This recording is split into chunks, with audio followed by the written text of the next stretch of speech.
Hello everyone, সবাই কেমন আছেন? আশা করছি সবাই ভালো আছেন। আজকে আপনাদের জন্য মাথা নষ্ট একটা স্মার্টফোন নিয়ে চলে আসলাম, যেটা হচ্ছে আইটেল পাওয়ার 70। এটাকে স্মার্টফোন বললে ভুল হবে, এটা ছোটখাটো একটা পাওয়ার ব্যাংক বলতে পারেন। আর খুব শীঘ্রই আইটেল আমাদের দেশের বাজারে এই ফোনটি লঞ্চ করতে যাচ্ছে। এই ফোনটার স্পেশাল দিকগুলো হচ্ছে 120 Hz এর ডিসপ্লে, মিডিয়াটেকের পাওয়ারফুল গেমিং চিপসেট এবং 10,000 mAh এর পাওয়ারফুল ব্যাটারি সহ আরো উল্লেখযোগ্য অনেক ফিচার। তো আজকের ভিডিওতে কথা বলবো আইটেল পাওয়ার 70 এই স্মার্টফোনটা নিয়ে। আমাদের দেশের বাজারে এই ফোনটি কি কি চমক নিয়ে আসতে চলেছে এবং আসার পরে এই ফোনটার দাম কত হতে পারে সেই বিষয়ে বিস্তারিত আলোচনা করবো আজকের এই ভিডিওতে। সো সম্পূর্ণ ভিডিওটি দেখবে। তো প্রথমে কথা বলা যাক এই ফোনটার ডিজাইন এবং বিল্ড কোয়ালিটি নিয়ে। এই ফোনটি রিয়ার প্যাডে ব্যবহার করা হয়েছে প্লাস্টিক বা পলিকার্বনেট। একই সাথে এই ব্যাক প্যানেলের উপর আপার লেফট সাইডে রয়েছে এর ক্যামেরা সেটআপ গুলো। একই সাথে এই ফোনটির ফ্রন্টে রয়েছে একটি পাঁচল ফুল ভিউ ডিসপ্লে। তবে এবার আইটেলের এই ফোনের ডিজাইনেও থাকছে ম্যাসিভ পরিবর্তন। তো ওভারঅল এই ফোনের লুকস এবং ডিজাইন আমার কাছে বেশ ভালোই লেগেছে। আপনাদের কাছে কেমন লেগেছে তা আমাকে অবশ্যই কমেন্ট করে জানাবেন। আর হ্যাঁ, এই ফোনটি থাকছে এয়ার ব্লাস্টারের সুবিধা, যার ফলে আপনারা এসি টিভি এগুলো কন্ট্রোল করতে পারবেন এই ফোনটি দিয়ে। তবে এবার আইটেলে এয়ার ব্লাস্টারের যে সুবিধাটা রয়েছে এটা আমার কাছে বেশ ভালোই লেগেছে। এবার কথা বলা যাক এই ফোনটির ডিসপ্লে ডিপার্টমেন্ট নিয়ে। ডিসপ্লে সহ ফোনটি থাকছে 6.67 ইঞ্চের একটি IPS LCD ডিসপ্লে,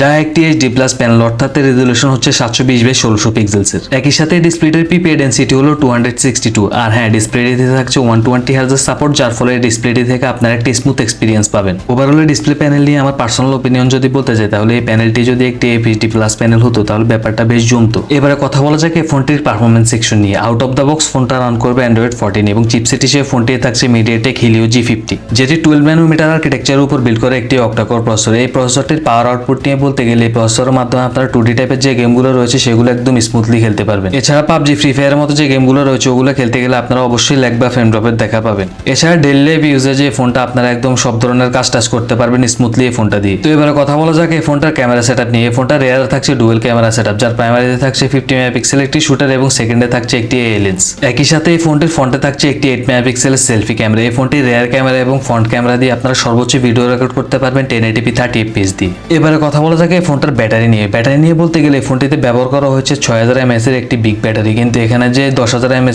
যে ব্যাপারটা বলা হয়েছে ওটা হচ্ছে মূলত এই ফোনটার সাথে একটা চার্জিং কেস পাওয়া যায়, যেটা ফোনটিতে অ্যাপ্লাই করার পরে ওই ফোনটা 10,000 mAh এর ব্যাটারি হয়ে যায় আর কি। অর্থাৎ এই ফোনটার সাথে যে কেসটা পাওয়া যাচ্ছে ওটার মধ্যে একটা ইনবিল্ট 4000 mAh এর ব্যাটারি আছে। তো ফোনটার সাথে যখন কানেক্ট করা হয় তখন ওই 6000 আর 4000 মিলে 10,000 mAh এর ব্যাটারি হয়ে যায় এই ফোনটিতে। তো ব্যাটারি সেকশনে আইটেলের এবারের কনসেপ্টটা আমার কাছে বেশ ভালোই লেগেছে। এর লঞ্চিং ডেট এবং প্রাইস নিয়ে বলতে গেলে আমাদের দেশের বাজার খুব শীঘ্রই এই ফোনটা লঞ্চ হতে যাচ্ছে এবং লঞ্চ হওয়ার পরে এই ফোনটার মূল্য হতে পারে 20,000 টাকার আশেপাশে। তো 20,000 টাকা বাজেট সেগমেন্টের মধ্যে আপনার কাছে এই ফোনটা কেমন লেগেছে তা আমাকে অবশ্যই কমেন্ট করে জানাবেন। তো এবার একটু ডিসকাস করি কারা এই ফোনটা নেবেন আর কারা নেবেন না। মূলত যারা ডেডিকেটেড গেমার আছেন তারা এই ফোনটা টোটালি স্কিপ করবেন, কিন্তু যারা ডেলি ড্রাইভ ইউজে একটা লাইফ টাইম সার্ভিস চাচ্ছেন, যে লম্বা সময় ধরে একটা ফোন চালাবেন, তাদের জন্য এই ফোনটা একদম পারফেক্ট হতে যাচ্ছে, কারণ এই ফোনটাতে থাকছে 10,000 mAh এর ব্যাটারি। তো আজকের ভিডিওটা ছিল এই পর্যন্ত। এই ভিডিওটা যদি ভালো লাগে থাকে তাহলে অবশ্যই একটা লাইক করবেন আর চ্যানেলটিকে সাবস্ক্রাইব করবেন, কারণ সাবস্ক্রাইব করলে সর্বপ্রথম আপনার কাছে নোটিফিকেশনটা চলে যাবে, ফলে আমাদের নিত্য নতুন ভিডিওগুলো আপনার দেখতে অনেক সুবিধা হবে। দেখা হবে পরবর্তী ভিডিওতে। সে পর্যন্ত ভালো থাকুন, সুস্থ থাকুন, আল্লাহ হাফেজ।